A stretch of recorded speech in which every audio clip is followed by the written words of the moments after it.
गोरे मोती मानो सोन।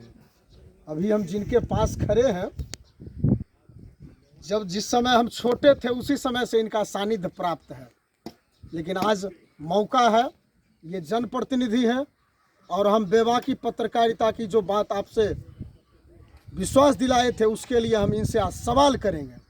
हमारे साथ मौजूद हैं खोरमपुर पंचायत के पंचायत समिति क्षेत्र संख्या 7 से हमारे चाचा, प्रिय चाचा प्रमोद सिंह जी, और साथ में खड़े हैं पूर्व उप मुखिया, वर्तमान पंचायत समिति सदस्य प्रतिनिधि, सैदपुर एमा पंचायत समिति संख्या 12।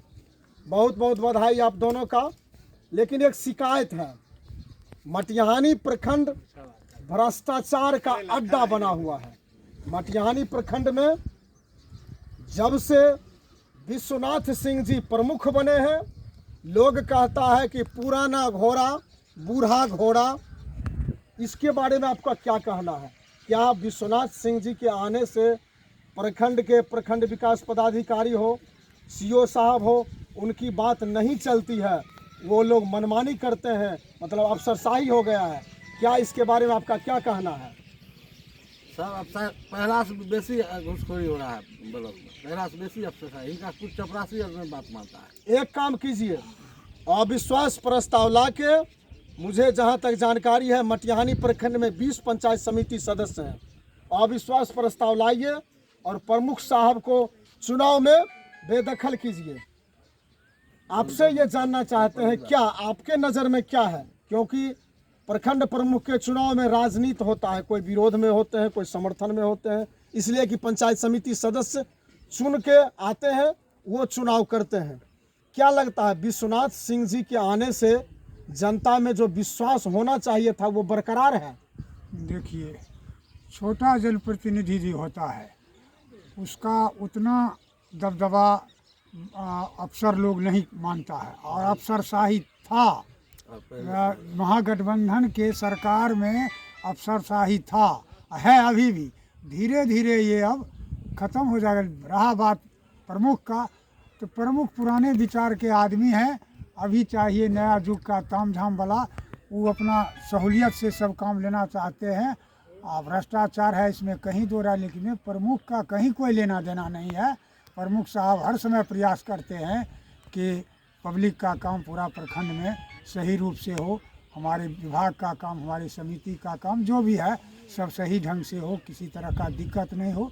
लेकिन जितना न अफसरशाही है जी, जो नहीं चल पाता है हर जगह, यही नहीं हर जगह है, यही मटिहानी में नहीं, सब वीडियो कॉलिंग तो सबूत देंगे अभी हम। एक मांग आप दोनों से है, आप दोनों से निवेदन है कि गुप्ता लखमीनिया बांध पर आपके प्रखंड में, जहाँ से जगतपुरा से लेके और मथार तक आपका प्रखंड पड़ता है, हाँ। कासिमपुर मथार तक, बलहपुर बांध पर बहुत सारे लोग बसे हुए हैं जिनको पुनर्वास चाहिए, जमीन एक्वायर होना चाहिए। आप लोग प्रखंड में बैठते हैं, आप जब प्रमुख साहब के समय सामने अपना विचार प्रस्तुत कीजिएगा। मैं आपसे निवेदन करता हूं कि 500 परिवार बलहपुर पंचायत में हैं जो अभी भी बांध पर बसे हुए हैं, उनके लिए आप विश्वनाथ सिंह जी से कहेंगे कि विसूत्री की जब बैठक होगी जिसमें जिला परिषद रहेंगे, आपके विधायक रहेंगे और विश्वनाथ सिंह जी प्रमुख रहेंगे, सीओ साहब रहेंगे, सीओ साहब से आप ये अवश्य कहेंगे।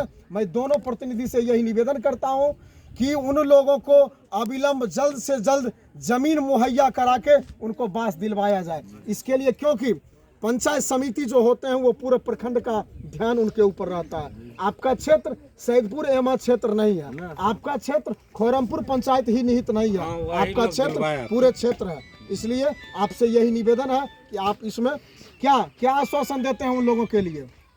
दिलवाएंगे जमीन, कोशिश करेंगे जहाँ तक। पता चलता है कि सीओ साहब यहाँ के जो है वो देख रेख नहीं करते हैं, मनमानी करते हैं, बात नहीं मानते हैं, ये आरोप लगता है।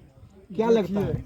बांध पर जो वर्षा कटाव पीड़ित लोग है, 1990 में कटा हुआ था, वो खोरमपुर से लेकर मैजरपुर तक कटा हुआ था। बांध पर विशेष करके बलहपुर के कटाव पीड़ित बसे हुए हैं, और उस समय तत्कालीन विधायक आदरणीय राजन जी थे। उन लोग भी बहुत प्रयास किए थे, बहुत आंदोलन किए थे, उस समय भी नहीं हुआ। उसके बाद भोगो सिंह आए, वो भी प्रयास किए, उनका तो हवाई था बात, उसमें भी नहीं हुआ। और बीच में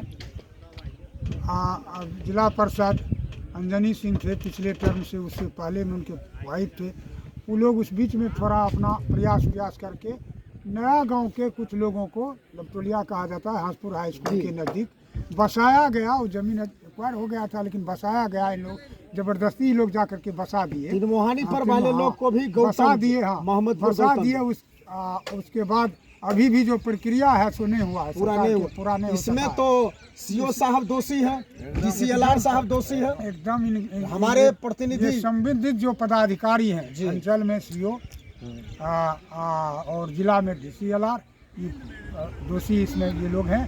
सरकार का, ये प्रशासन का काम है, अंचल का काम है ज़मीन का, कहाँ क्या ज़मीन है, जन्मगरवा हो या या एक्वायर किसका ज़मीन एक्वायर किया जाए, ये अंचल का काम है देना, पर्चा मुहैया कराना उनका काम। उसके और जिला में भेजें, जिला स्तर से उसका काम आगे बढ़ाया जाएगा, पर्चा बनेगा, हम लोग और कटाव पीड़ित के बीच बचा। ये काम तत्कालीन सीओ साहब से नहीं हो रहा है, इसमें कहीं कोई दूरा नहीं। इसके लिए आप लोग मुस्तैदी से आंदोलन कीजिएगा, उनके विरोध में आवाज उठाइएगा, एकदम निश्चित रूप से उठाएंगे। कहीं इससे कितना परेशानी है कि जिन लोगों को पर्चा नहीं मिला उनको सरकारी आवास, सड़क, ये तमाम सुविधाएं नहीं मिल रही है। हम आपसे यही निवेदन करेंगे, एक दिन प्रखंड कार्यालय पे आके इस पर पूरी चर्चा होगी। धन्यवाद, बहुत बहुत बधाई, और आपसे मिलके बहुत खुशी हुई। और आपसे यही निवेदन करेंगे कि आपको जो जनप्रतिनिधि बनाया गया है जनता के द्वारा, उस पर खरा उतरने का पूरा प्रयास कीजिए। बधाई।